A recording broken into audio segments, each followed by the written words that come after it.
গাছ থেকে গাব পাড়তেছি, গাছ থেকে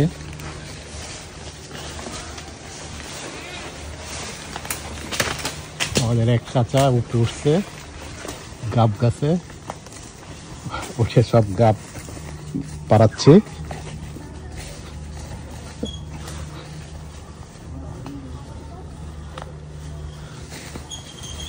নিচে পড়ে আছে গাব, এগুলো সব পাড়াচ্ছে।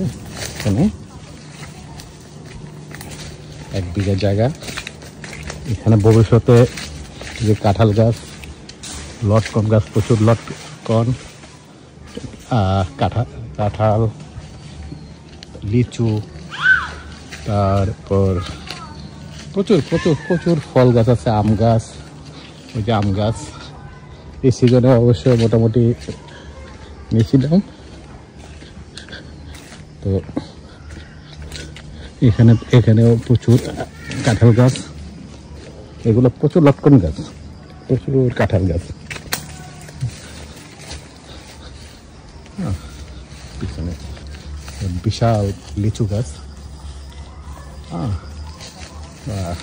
ওই সাইডটা আমার না, পিছনে আর লিচু গাছ।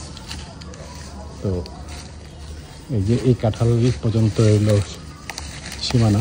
আমার এখানে একটা লিচু গাছ বড়। পুরা জমিটা আমি এটা আসলে একটা বাগান বাড়ি করার জন্য নিয়েছি। আল্লাহর রহমতে যদি অশেষ রহমত থাকে, এখানে আমি একটা ডুপ্লেক্স ঘর করব। ঢাকার থেকে এসে কি নিরিবিলি পরিবেশ, এটা নুহাসপল্লির খুবই কাছে। হ্যাঁ, এটা ফিরোজআলী গ্রামে পড়ছে আর কি, গাজীপুর। তো এটা এখান থেকে নেওয়া আর শেয়ার করা। এখানে অন্য আরেকজন ডুপ্লেক্স হাউস করছে, তবে ওখানে এত বেশি গাছগাছলা নাই, এখানে আবার কাটতে হবে। একটা ডুপ্লেক্স হাউস করলে এখানে আরেকজনে করছে একটা। এখানে আমার ছেলে, সবাই এখানে আছে, আমার মেয়ে। তো এই যে আমার ছেলে আরাক, এখানে সব ডুপ্লেক্স হাউস করার জন্যই আর কি, সবাই বাগানবাড়ি করার জন্য এখানে জমিগুলি নেওয়া হয়েছে আর কি। তো এটা আজকে অনেক মডিফাই করবো, আর যেন বৃদ্ধ বয়সে এসে এখানে আমরা অবকাশ যাপন করতে পারি। যখন ঢাকার ভিতরে আমরা সবাই বোরিং হয়ে যাব, এখানে এসে অবকাশ করার জন্যই আর কি এটা। তো ঠিক আছে, আল্লাহ হাফেজ, ধন্যবাদ, আসসালামু আলাইকুম।